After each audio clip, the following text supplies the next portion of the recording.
So hey, Overages 101. A lot of people ask what overages are. In Surplus Fund Mastery, we deal with four types of overages. Your first one's your mortgage overage, okay?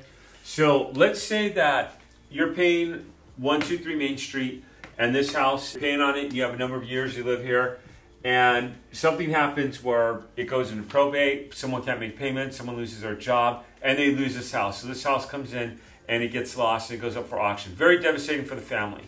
And what happens, and I never realized this, let's say it's your typical Bank of America that takes this up for auction. And let's say that their cost is $300K as their starting bid. And they might, sometimes you see it where they lower what their costs are because they want to get rid of the property. But let's say lawyer fees and everything sells for $340,000 and the house actually sells for $410,000. So you have $410,000 that this house goes up for auction. What happens to that $110,000? I always thought it went to the bank. I always thought, well, Bank of America or Wells Fargo, whoever the bank is, I always thought they got to keep those funds. I came across this in 2014-15 for the first time in Paramount, California. What I learned is when there's an overage that is over the bank's books, that has to go back to whoever was on title at the time that foreclosure happened. In a tax and mortgage overages in most states is how it works. So I never knew this. So your overages on your properties, that's how an overage occurs. You have a property, it goes up for auction, it sells to a third party. Now, if Bank of America takes this property up for $300,000, it doesn't sell. The property becomes real estate owned. It's an REO, it's now real estate owned. Bank of America now owns this property. They are the rightful owners of the property. If they take this property and it sells for $410,000, that $110,000, which you have agent fees and everything, goes to Bank of America because they own the house, they're on title, they're the rightful owners. So Surplus Funds works in overages and two of the ones I'm talking about right now are your mortgage and your tax overages. They work if and only if it sells to a third party and it goes for over the asking price. Now, this is something we teach in the course, and this is very important, okay? So let's say that Bank of America takes this property up for auction and it has an overage of $110,000. And there's a second on the property for $50,000, maybe Wells Fargo. So the person has a first to Bank of America, they have a second to Wells Fargo for $50,000. More times than not, Wells Fargo is going to dip into that 110 and say, hey, give me this, give me this, and they're going to get paid.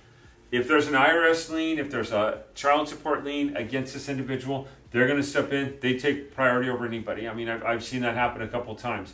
So one of the questions I ask people is, first of all, I look at what's called a transactional history report. A transactional history report will show, it's you usually pull them up with title. It'll show that they had a loan, they took out another loan, or many times if a lien's put on a property. And that's the other question I ask is I see you're part of an HOA. Was the HOA current? Could the HOA have a lien? Because a lot of people think, oh great, 110,000. Yeah, that's a very good number. And there's plenty of those out there. And there's money today sitting in the courts that people don't even know they have on that 110,000. But just because it's 110,000 overage doesn't mean that that full 110,000 is available. It might be none, it might be something. So those are questions you've got to ask. You've got to know what a transactional history report is. The other type of overages there are, and there's so many I could go into. There's two more types I'll get into. You have what's called state funds.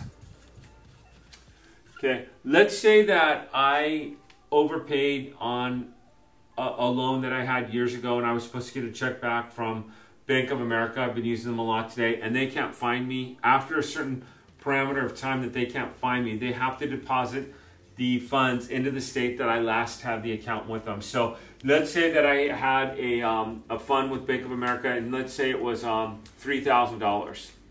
Okay, that would go into a state and that would sit there until either myself, my wife, or one of my heirs claimed those funds, and then that's how state funds work. And I've seen them in old bank accounts. I see them in mortgage overages.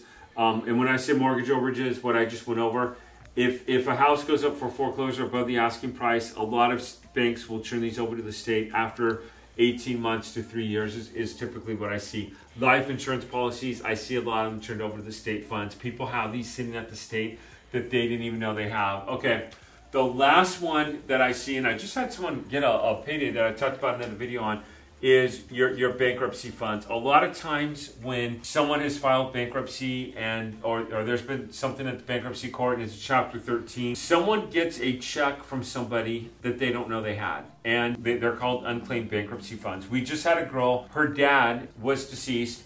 He had $4,600. So what happened is the creditor tried to pay him $4,600, and a lot of times it could just be the numbers are mixed up. Like one of the addresses I looked at the other day, it was supposed to be 5830, and the check was sent to 3850. That can happen. It could be street and avenue, never making it to the correct place, where it's like a road and it just they never make it, or they never find the person. And these funds sit at the court that people don't know they have. So what our warrior did, and he's a scaler, meaning he's in our middle level program, is he contacted this individual and he said, hey, how about if I buy the debt for $2,300? I'll give you $2,300.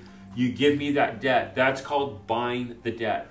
So he bought the debt. Now he's able to take that claim form, turn it into the bankruptcy court, and he collects the $4,600. A couple good things about that and a couple challenging things about that. Number one is bankruptcies tend to pay out the quickest. 45 to 60 days is what I see the average bankruptcy payout go. They do pay the quickest if people are looking to make quick money. Number two is the funds are there and they're not that hard to collect. The one thing that you want to caution of is you want to make sure sometimes records are not fully updated. You want to make sure you verify that the funds are there. You don't want to call someone, tell them they have cash, and offer them an amount of money and give them money before you verify that the money's there. And there's a way to do that and talk to the courts on that. These are the 4 types of funds you'll see in Surplus Funds Mastery. Do me a favor, if you've not subscribed to my channel, click the subscribe link, click the notification link, and I'll see you on the next video.